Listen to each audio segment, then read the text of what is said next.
Media Vietnam was-was, timnas Indonesia nyaris salib Vietnam di ranking FIFA.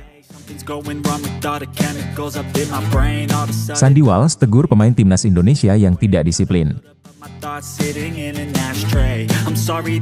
Erick Thohir, belum cukup, Indonesia target 100 besar dunia. Sintayong pantau Asnawi, Dimas dan Edo saat Persib hadapi Port FC di Liga Champions Asia. Diganggu isu eksternal, timnas Indonesia pantang hilang fokus dalam kualifikasi Piala Dunia 2026.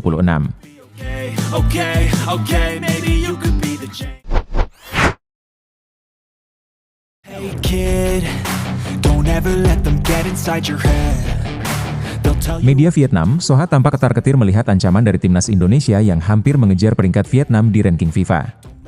Peringkat terbaru ini hasil dari jeda internasional yang berlangsung antara 4–12 September 2024. Menurut laporan Soha, peringkat timnas Vietnam mengalami penurunan sementara timnas Indonesia terus mendekat di klasemen ranking FIFA.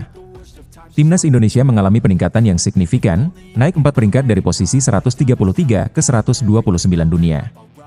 Ini menempatkan Indonesia semakin dekat dengan Vietnam yang kini hanya terpaut 13 peringkat.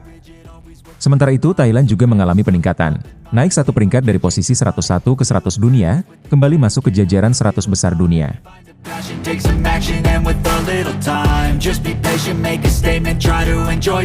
Dengan hasil ini, jarak antara Vietnam dan Thailand semakin melebar hingga 16 peringkat, sementara Indonesia semakin mendekati Vietnam dengan selisih hanya 37,21 poin.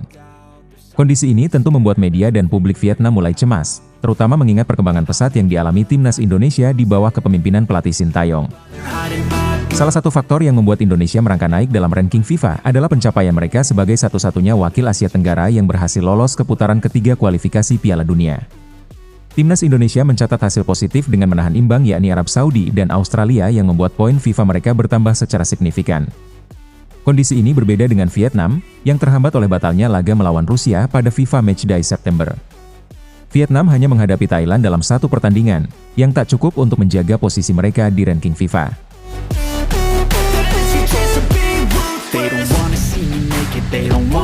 Kekhawatiran media Vietnam terhadap peringkat tim nasional mereka bukan tanpa alasan. Jika Indonesia terus mencatat hasil positif di kualifikasi Piala Dunia, mereka berpeluang besar menyalip Vietnam dalam waktu dekat. Apalagi dengan agenda pertandingan yang semakin padat di bulan Oktober, Indonesia berkesempatan menambah poin lagi saat menghadapi Bahrain dan Cina. Sementara itu, Vietnam menghadapi tantangan berat untuk mempertahankan posisinya di ranking FIFA, terutama jika tidak dapat mengoptimalkan jadwal pertandingan internasional di masa mendatang.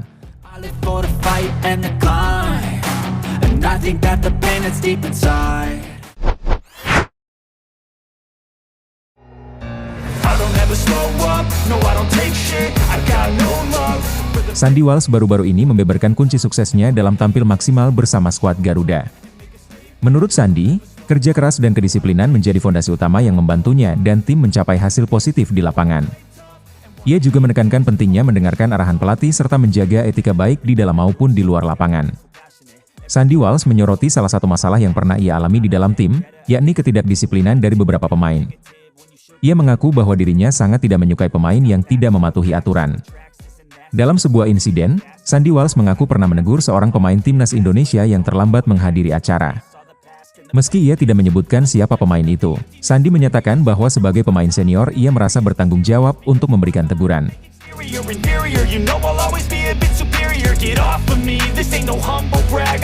Menurut Sandy, disiplin di hal-hal kecil seperti tepat waktu saat sarapan sangat berpengaruh pada performa di lapangan.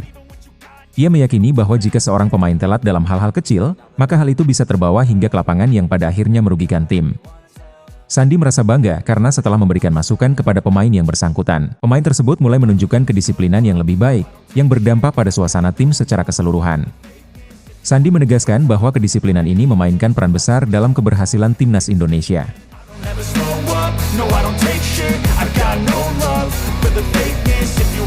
Sandy Walsh juga merasa optimis dengan potensi yang ada dalam timnas Indonesia saat ini. Ia memuji semangat para pemain muda yang dinilai cepat belajar dan menerapkan arahan pelatih dengan baik. Menurut Sandy, potensi ini adalah sesuatu yang sangat berharga untuk masa depan sepak bola Indonesia. Selain menyoroti pentingnya kedisiplinan, Sandy juga terus memotivasi para pemain muda untuk terus berkembang setiap hari. Ia percaya bahwa jika kedisiplinan dan kerja keras terus dijaga, masa depan sepak bola Indonesia akan cerah. No, I'm not giving up, no, I'm not giving in. I will make it to the top, taking off in the wind. I gotta... Yeah, I'm about to fade away, cause every time I wake up I feel like it's Monday. Something's going wrong. Ketua Umum PSSI Erick Thohir menyampaikan rasa bangganya atas pencapaian timnas Indonesia yang meroket ke peringkat ke-129 di ranking FIFA. Namun bagi Erick pencapaian ini belum cukup memuaskan, karena target besarnya adalah membawa timnas Indonesia masuk ke jajaran 100 besar dunia.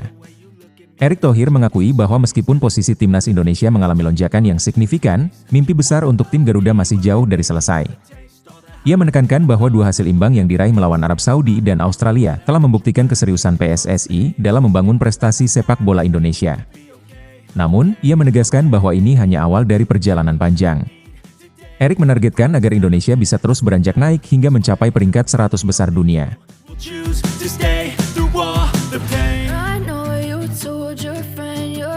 Erick Thohir melihat hasil ini sebagai langkah penting menuju target yang lebih ambisius, yaitu masuk 100 besar FIFA. Meski perjalanannya masih panjang dan penuh tantangan, ia yakin dengan potensi dan kemampuan para pemain Indonesia yang terus berkembang.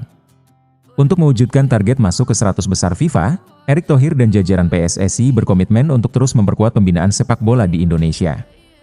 Selain itu, peningkatan fasilitas, program latihan yang lebih intensif dan uji coba internasional yang lebih kompetitif juga menjadi bagian dari rencana besar PSSI. Erick juga berharap hasil positif dari kualifikasi Piala Dunia 2026 akan memberikan momentum tambahan bagi timnas Indonesia untuk terus berprestasi di level internasional.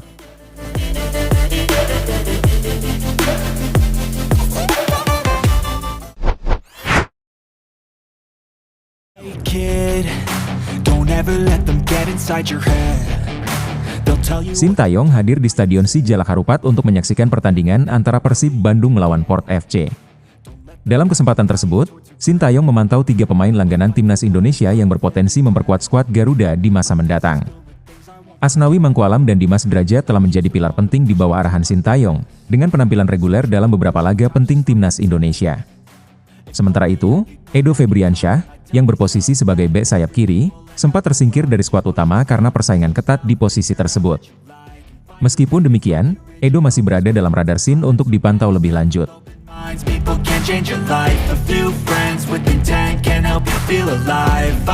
Selain pemain senior, Sin juga memanfaatkan kesempatan ini untuk melihat bakat muda yang dapat diproyeksikan ke timnas Indonesia U22.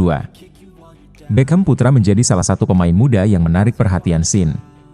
Beckham Putra merupakan salah satu pemain muda yang berpotensi masuk ke dalam skuad U22 untuk Piala AFF 2024 yang akan berlangsung dari Desember 2023 hingga Januari 2024. Sintayong dan PSSI telah sepakat untuk memberikan kesempatan kepada pemain muda dalam ajang tersebut, dengan tidak menurunkan pemain senior untuk memberi ruang bagi regenerasi dan perkembangan talenta muda di timnas Indonesia.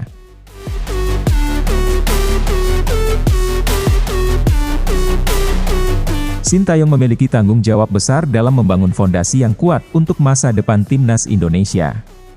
Piala AFF 2024 akan menjadi ajang penting bagi pemain muda untuk menunjukkan kemampuan mereka, dan Beckham Putra menjadi salah satu nama yang berpeluang masuk dalam skuad tersebut. Dengan masih adanya waktu untuk mempersiapkan tim, Sin akan terus memantau berbagai pertandingan di Liga 1 dan kompetisi lainnya untuk memastikan bahwa para pemain muda yang terpilih memiliki kemampuan dan mentalitas yang dibutuhkan untuk bersaing di level internasional. PSSI dan Sintayong berharap bahwa dengan fokus pada pengembangan pemain muda, timnas Indonesia akan dapat bersaing di Piala AFF 2024 dengan kekuatan baru. Regenerasi pemain ini diharapkan dapat membawa timnas Indonesia lebih siap untuk menghadapi berbagai tantangan di turnamen internasional di masa mendatang.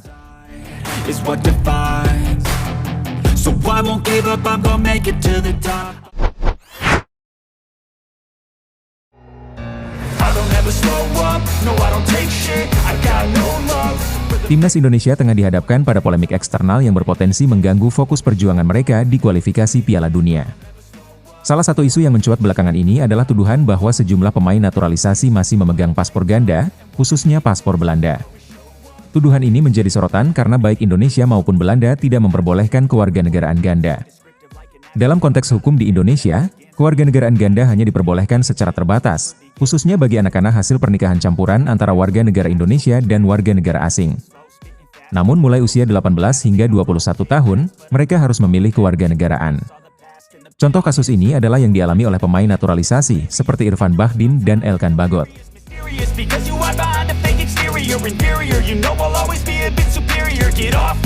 Bagi pemain naturalisasi yang lahir dan besar di luar Indonesia tanpa memiliki orang tua WNI seperti Mark Klok atau Jordi Amat, proses naturalisasi mereka harus disertai dengan penyerahan paspor asal mereka setelah resmi menjadi warga negara Indonesia. Namun tuduhan bahwa beberapa pemain masih memegang paspor lamanya menjadi isu yang dianggap melanggar hukum Indonesia dan bisa mempengaruhi fokus tim di lapangan. Tuduhan yang muncul tanpa bukti kuat atau penjelasan resmi terkait nama pemain yang diduga terlibat, berpotensi menjadi bola liar di tengah perjuangan timnas Indonesia. Situasi ini dapat mengganggu konsentrasi para pemain dan staf pelatih yang seharusnya fokus pada pertandingan krusial ke depan.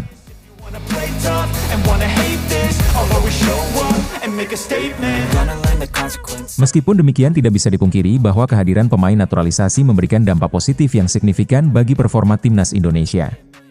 Pada ajang Piala Asia 2023, Indonesia berhasil lolos ke fase gugur, pencapaian yang menunjukkan peningkatan performa yang solid. Selain itu, peringkat FIFA Timnas Indonesia juga naik tajam dalam beberapa bulan terakhir, berkat hasil-hasil yang mengesankan seperti mampu menahan imbang Arab Saudi dan Australia. I'm not giving up, no I'm not giving in. I will make it to the top, taking off in the wind, I gotta make it. Every day to taste it, I'm patient, but my mind, it can hardly take it. I'm chasing a dream that I've had for several ages, a vacant modern kingdom for the taking. Now that I've been put through hell, I never got anywhere.